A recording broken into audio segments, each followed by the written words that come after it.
Bismillahirrahmanirrahim. Assalamualaikum warahmatullahi wabarakatuh. Saya Dewi Intan Mukti dari Prodi Teknik Informatika. Di sini saya akan mempresentasikan materi SQL, mata kuliah komputer dan pemrograman. Struktur Query Language atau SQL adalah sekumpulan perintah khusus yang digunakan untuk mengakses data dalam database relasional. SQL merupakan sebuah bahasa komputer yang mengikuti standar ANSI atau American National Standard Institute yang digunakan dalam manajemen database relasional. Dengan SQL, kita dapat mengakses database, menjalankan query untuk mengambil data dari database, menambah data ke database, menghapus data di dalam database, dan mengubah data di dalam database. Saat ini, hampir semua server database yang ada mendukung SQL untuk melakukan manajemen datanya. Sejarah SQL dimulai dari artikel seorang peneliti dari IBM bernama E.F. Codd yang membahas tentang ide pembuatan database relasional pada bulan Juni 1970. Artikel ini juga membahas kemungkinan pembuatan bahasa standar untuk mengakses data dalam database tersebut. Bahasa tersebut kemudian diberi nama SQL atau Structured English Query Language.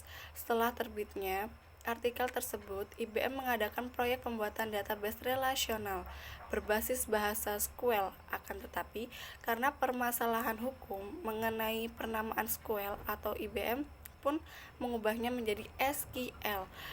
Implementasi data relasional dikenal dengan sistem R. Di akhir tahun 1970-an, muncul perusahaan bernama Oracle yang membuat server database populer yang bernama sama dengan nama perusahaannya. Dengan naiknya kepopuleran Oracle, maka SQL juga ikut populer sehingga saat ini menjadi standar de facto bahasa dalam manajemen database. Terdapat 3 jenis perintah SQL, yaitu DDL, DML, dan DCL. Yang pertama DDL atau Data Definition Language. DDL merupakan perintah SQL yang berhubungan dengan pendefinisian suatu struktur database, dalam hal ini database dan tabel.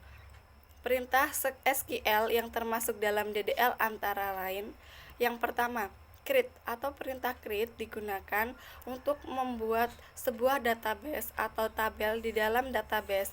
Berikut contoh skrip SQL. Untuk contoh skripnya, saya menggunakan database MySQL. Yang kedua, alter. Perintah alter digunakan untuk mengubah sebuah tabel di dalam database. Yang ketiga, rename. Perintah untuk mengubah sebuah nama di sebuah tabel atau kolom yang ada. Yang keempat, drop. Perintah drop digunakan untuk menghapus sebuah database atau tabel di dalam database. Yang kedua, DML atau Data Manipulation Language merupakan perintah SQL yang berhubungan dengan manipulasi atau pengolahan data atau record dalam tabel. Perintah SQL yang termasuk dalam DML antara lain: pertama, select. Perintah select digunakan untuk menampilkan data yang ada di dalam database. Yang kedua, insert. Perintah insert digunakan untuk menyimpan data ke dalam tabel database. Yang ketiga, update. Perintah update digunakan untuk mengedit data yang ada di tabel database. Yang keempat, delete. Perintah delete digunakan untuk menghapus data yang ada di tabel database. Yang ketiga, DCL atau Data Control Language merupakan perintah SQL yang berhubungan dengan pengaturan hak akses user, baik terhadap server, database, table, maupun file. Berikut perintah SQL yang termasuk dalam DCL antara lain: yang pertama, grant adalah perintah SQL yang digunakan untuk memberikan hak akses atau izin oleh admin ke user atau pengguna yang ditunjuk. Hak akses tersebut meliputi perintah yang ada di jenis SQL DML, yaitu insert, select, update, dan delete. Izin ini sangat berperan untuk keamanan dan jika database tersebut dimiliki beberapa user atau pengguna database tersebut. Revoke adalah kebalikan dari grant yang dimana fungsi perintah revoke adalah mencabut atau menghapus hak aksesi atau izin yang telah diberikan oleh admin ke user atau pengguna. Mungkin ini tadi yang dapat saya sampaikan mengenai materi SQL. Terima kasih sudah menyaksikan presentasi saya dari awal hingga akhir.